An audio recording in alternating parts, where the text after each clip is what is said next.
So there are a lot of big discussions going out there about like the state of American pop culture. And there was recently an article on The Atlantic that I thought was pretty interesting.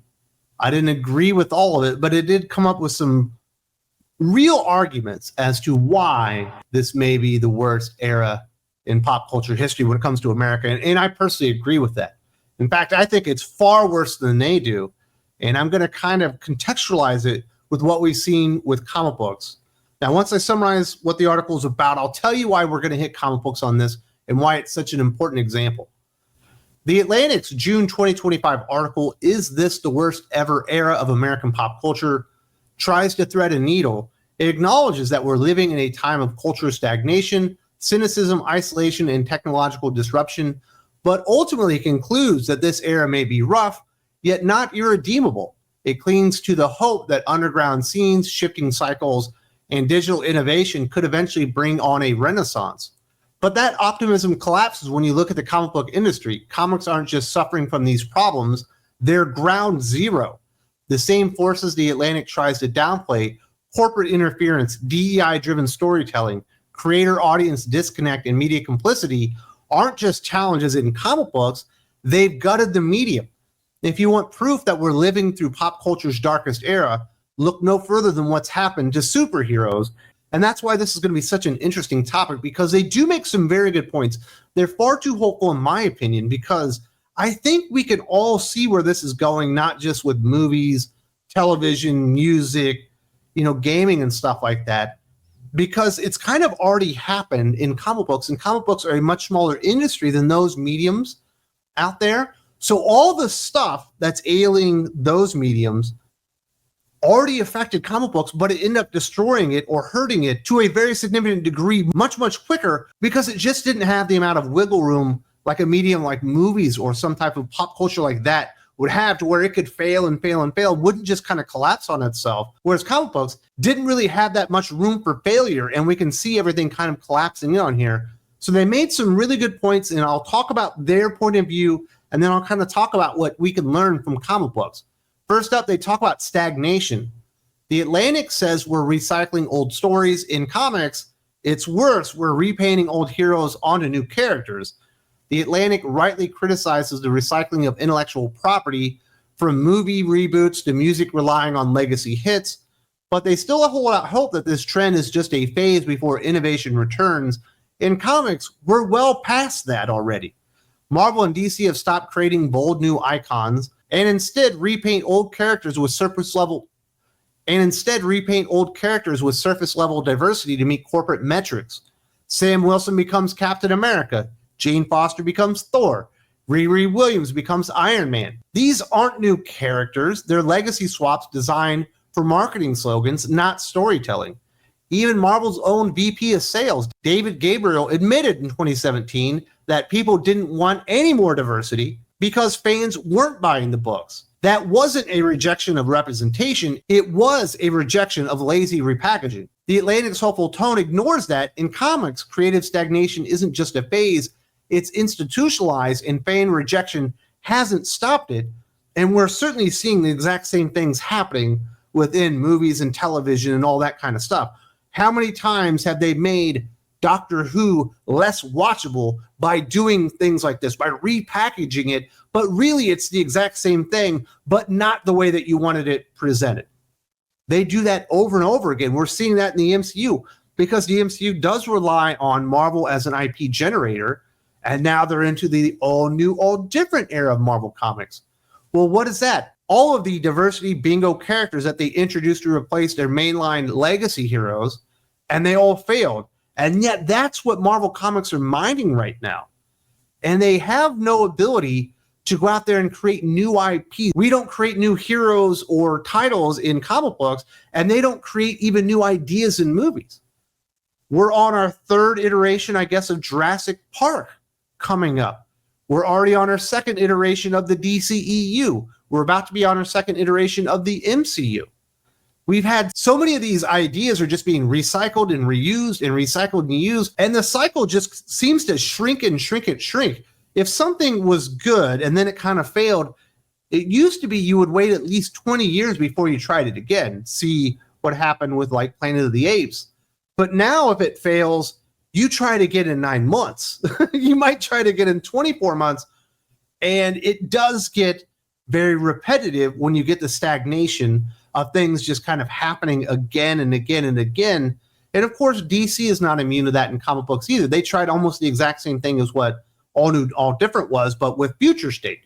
Yes, we're going to get a gay Superman and a black Batman. We're going to have an Amazonian fucking Wonder Woman. And nobody cared about any of that stuff.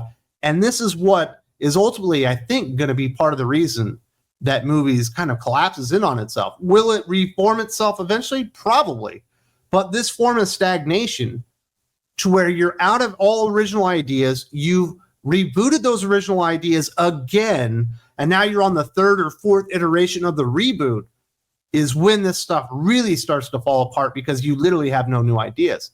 And this all leads to what they were talking about when it comes to cynicism. The Atlantic sees cynicism as cultural fatigue. In comics, it's a result of emotional manipulation. The Atlantic chalks up pop culture's cynicism to overexposure, identity politics, and societal burnout, problems they think new artist movements might fix. But in comics, cynicism comes from deliberate editorial choices that erode trust. Character deaths used to mean something. Think the death of Superman in 1992, which captivated readers and drove real stakes. Now, characters like Wolverine, Cyclops, Miss Marvel, even Batman die and resurrect like it's a Tuesday. During the Krakoa era, mutant deaths were reversed within panels, stripping narrative weight from every sacrifice. Fans aren't cynical because they're jaded. They're cynical because publishers taught them not to care. When every event is undone, when every death is reversed, and when nothing sticks, emotional investment becomes a joke. The Atlantic misses this entirely. It's not just cultural malaise, it's audience betrayal. And this is very much the kind of direction, certainly movies and television and everything is really going down, to where you're constantly rebooting. You know, in comic books, we talked about death there for a second, but in comic books, Marvel's constantly rebooting back to a number one, a new status quo, a new jumping on point for new fans. But what they've realized over time is that jumping on point is also the ultimate jumping off point. Number one. And number two, when you continuously reboot so often, audience faith isn't there that you will continue on with whatever it is that you just restarted. That likely you will just try to find a new reboot point so you can create new enthusiasm. We're doing that all over movies. They're rebooting and recycling these ideas, and they're going to be driving off their audience. And more often than not, at this point, the cynicism of the audience is very well earned. We saw what Disney were doing. We called them out for what they were doing. Like, hey, we see that you're taking all of your old cartoons, you're making live action versions of them, you're changing the entire scope of the stories, and then you're trying to throw in some DEI hires as the main stars. We don't particularly like that. Disney did not respond well to that. They just said, well, never mind. Disney did not really respond to that. They just kept going with it, even though they got the feedback that they needed, and in the process, creating an even more cynical audience base. Think about The Shawshank Redemption, one of my favorite movies of all time. You might not know this because you probably didn't read the story from Stephen King, but there's a race swap in that story. Red is not supposed to be a black man. He was originally in the story, he was an Irish dude, which makes sense because they called him Red because of his red hair. But the people in charge of the movie went out there and found Morgan Freeman, one of the greatest actors of his generation, probably in history. Morgan Freeman is awesome. And they did a race swap on the character in the movie, and it turned out perfect. He was the right choice. If you did that today, even with an actor with the reputation and accolades of a Morgan Freeman, you would be called woke. Might not be a woke action, but you've created so much cynicism within the audience itself. They are literally skeptical of every single thing that you do because you've taught them to be that. We've seen that happen in comic books time and time again, and it doesn't get better with time. It becomes more like a callus, an old wound. It scars over, but it's always there and you always see it. You don't forget stuff like this. And they've mistreated their audience and lied to them and quite frankly called them so many names over the years that they have an enormously cynical audience. And I don't think An underground movement can fix that. I don't think people trust corporate entertainment anymore. I don't think people trust corporate anything anymore. And the most unfortunate part about all this is all that underground stuff that they're talking about, it's all the corporate owned now. They went and bought everything. Everything has been bought by giant corporations. So you literally can't trust anything. And if we ever have another success like Teenage Mutant Ninja Turtles, two guys in their living room creating that, it will be bought up and stolen so quickly from corporate America, it won't even be funny. You're not allowed to have good things that people might want to read because that'll distract you from the goddamn MCU movie coming out this weekend. And that leads us to another point that they talked a lot about in this article about isolation. The Atlantic blames technology for cultural disconnect, but comics show it's a willful choice. The Atlantic argues that technological fragmentation, social media, algorithms, and niche audiences have left artists feeling isolated.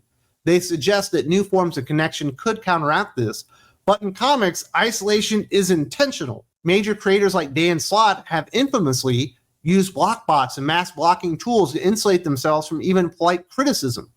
Entire swaths of readers have been shut out of discussions, not for trolling, but for simply following the wrong accounts.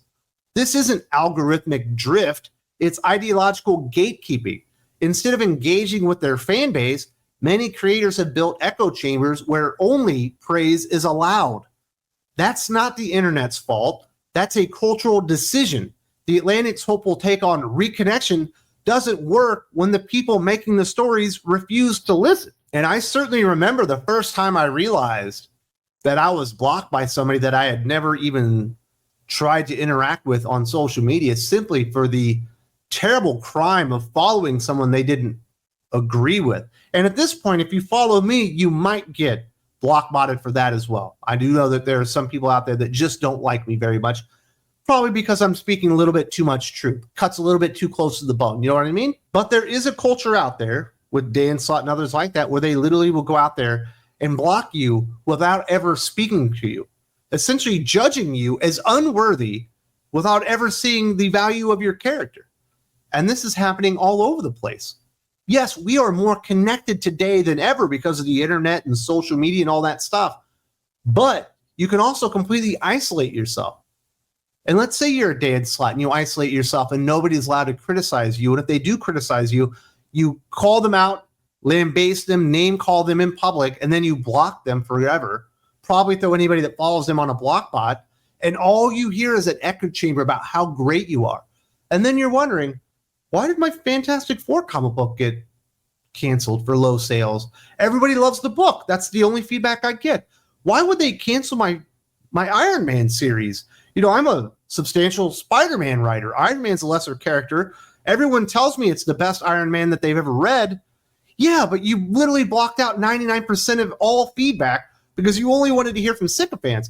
Now, in Hollywood, I don't believe The Rock is stupid enough to use block bots. I don't think Ryan Gosling is dumb enough to do that. I don't think Taylor Swift is going to just start going out there and blocking people, but I'm hella certain that they have publicists and they probably have somebody whose only job is to watch their social media feed and probably filter out anything that they don't want to fucking hear. And they have isolated themselves and they placed themselves in their own echo chambers and think that their shit don't stink. And they are just wildly fucking surprised when maybe someone didn't like what they did. Didn't like their movie, didn't like their music, didn't like the TV show.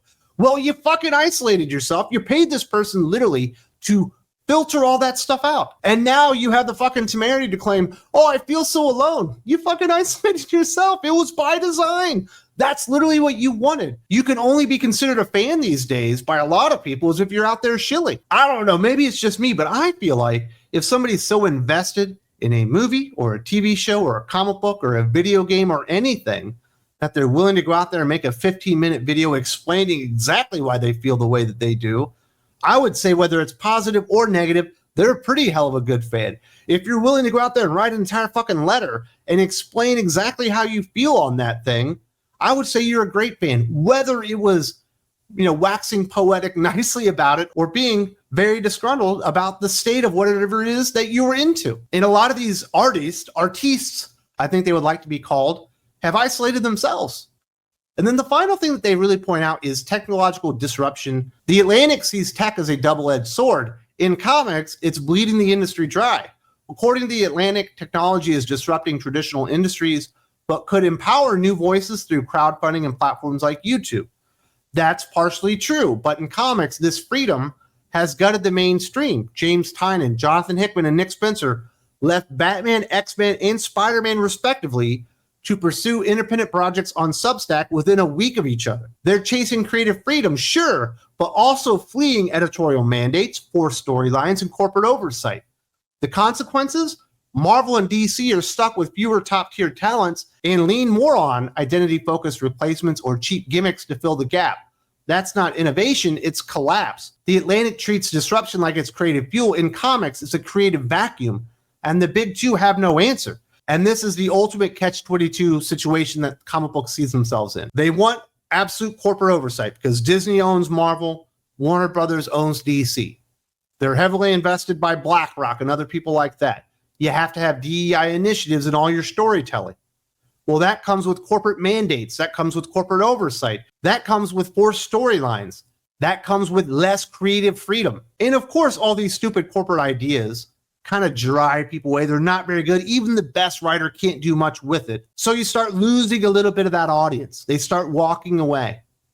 All of a sudden, you're making less money. You can't afford quite as much money for that creative talent. Now you can't afford a Mark Miller. Now you can't afford a Todd McFarlane. You can't afford a Scott Snyder. You can't afford your biggest mainstream creators in comic books. You've kind of driven them out. Now you're making less money because your best talent walked away.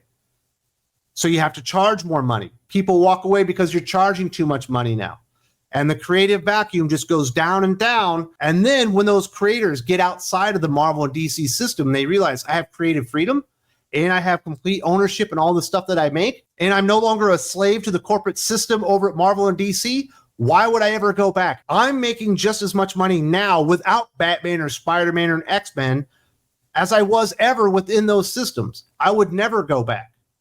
And now the proliferation of those awesome success stories has a lot of talented people that would have normally cut their teeth on Marvel and DC comics before making a name for themselves and maybe going outside the mainstream, bypassing it altogether. Narwhal, Per Berg, normally would have got his break on a Wolverine book or something like that. Maybe would have done an X-Force title for a couple of years. Never had to do it. Went out on YouTube, found his audience, has done some crowdfunded books. Now he's working with Mark Miller at Miller World. Bypassed Marvel and DC altogether. And there are so many stories like that where the most creative people are bypassing the mainstream, which creates the pop culture phenomenons. That is going to happen in television and movie. When people realize that, hey, I have a magnetic personality, I can go out on YouTube, create my own audience, and then I can sell my own shit that I make directly to them and never have to fucking work for a television company or a movie studio production. That would be great. And I make almost the exact same amount of money. Do you think Joe Rogan's going to be in a movie soon? No, he's a fucking podcast star based solely off of his comedic talent and fucking personality and the willingness, obviously to have engaging, odd conversations, on fucking podcasts and stuff like that.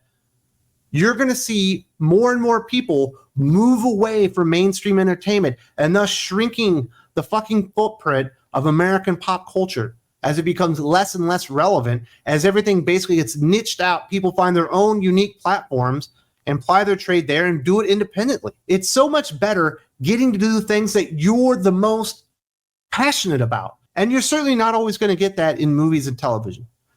I think it's very widely known at this point that Ben Affleck was an enormous fucking Batman fan. I think he had his own Batcave. At least that was the fucking rumor. Probably nobody in the world more excited to play Batman in a movie than Ben Affleck. Do you think Ben Affleck would ever do a fucking Batman movie again? It's not because he doesn't like the character. It's because he doesn't want to have to work within the confines of that fucking structure again. And they are driving people away. And the fact that these technological disruptions are there is only going to get more prominent and fracture it even greater over time. The heyday of American pop culture is essentially over at this point. And the worst thing about this fucking article is that The Atlantic never even identifies their own complicity in all of this stuff. The Atlantic overlooks its own role, while comics prove the media has been part of the problem. One of the article's biggest blind spots is its refusal to examine media culpability. The Atlantic, Rolling Stone, THR, Vox, and others have been relentless in defending every DEI-driven shift in culture, no matter how poorly received. They praised Ta-Nehisi Coates' Captain America run as groundbreaking, even as readers tuned out and sales collapsed. They celebrated Kamala Khan, Riri Williams, and America Chavez as cultural milestones without ever acknowledging that fan feedback often cited shallow writing and forced inclusion. Instead of engaging honestly with criticism, these outlets labeled fans as toxic, racist, and resistant to change. Comics show what happens when media outlets treat fan concern as threats instead of feedback. The conversation dies, and so does the medium. The Atlantic's article laments cultural decay while ignoring its own fingerprints on the fucking crime scene. These guys will never ever admit that they are a major reason that a lot of these things are falling apart. All the stuff that they championed and lauded and saying, yes, this is the most important thing to happen in comics and video games and movies and television. This needs to be the main focal point of all of that stuff. It all turned people away. It all shrunk down the audience. It shrunk down the market, all while killing any faith or trust that the fans had in these sites with them along the way, but also having a direct line of sight to the people making the decision, saying, no, this is what you need to do. Ignore those fans. Those guys are toxic. They're assholes. They're fucking Hitler, man. You need to do this and this only. And it destroyed everything. And the Atlantic and a lot of these people will never, ever admit their own culpability, even though Ta-Nehisi Coates started as a fucking opinion maker on the Atlantic. Your guy got lifted up, put on Captain America, destroyed sales, took it to levels never before seen as far as lowness, dropped it about 40% from what Captain America was doing before Ta-Nehisi Coates got on the book, has never recovered. The Atlantic will never fucking write an article about what Ta-Nehisi Coates did to Captain America. They will only tell you that it was groundbreaking stuff, and it's the Captain America that we always fucking needed, even though the fans all know it was bullshit. And it's the exact same thing going on in games and television, tabletop games, fucking movies and everything. Comics aren't a symptom. They're a warning. The Atlantic wants to believe this is just a rough chapter in American pop culture, but comics prove otherwise. The decline isn't theoretical. It's already happened. The industry has embraced recycled ideas in the name of inclusion, weaponized cheap stunts to stir emotion, walled itself off from criticism, lost its best talent to digital escape hatches, and been cheered on by a complicit media every step of the way. These aren't bumps in the road. These are signs of collapse. If pop culture is dying, comics are the obituary. And the causes, corporate DEI mandates, creative cowardice, and media gaslighting aren't going away. They're spreading. This isn't the dawn of a renaissance. It's the darkest hour. Comics just got there first. Because comics were the smallest industry within pop culture. They were always going to be the canary in the fucking coal mine. And this is exactly what's going to happen to television, movies, video games, tabletop games, all that stuff. You can see it happening in real time. If you want to see what the end goal and the end state of everything that's happened over the last 6 years, come over to comic books and see what happened here. And you can see how none of this is going to go well. You can't recover from it. They won't be allowed to change any sense of direction. This will be there forever until basically the industry itself collapses, which we are in here. It's basically a controlled collapse. Marvel and DC are trying to keep their handle on it so it just doesn't fall down all at once. But they know that they are in a controlled descent when it comes into relevance. And basically, comic books probably have no pop culture cachet once they stop making movies about it, to be completely honest, and TV shows, which I don't think they're going to be doing much longer anyway, maybe 3 to 5 years. And then comic books heyday will be basically over, and there will be like maybe 12,000 fans left. American superhero comic books will have driven off that many people to that point, and everybody will be reading manga, and everybody will be watching K-dramas and fucking Japanese movies, and nobody will be paying any attention to anything American anymore, unfortunately.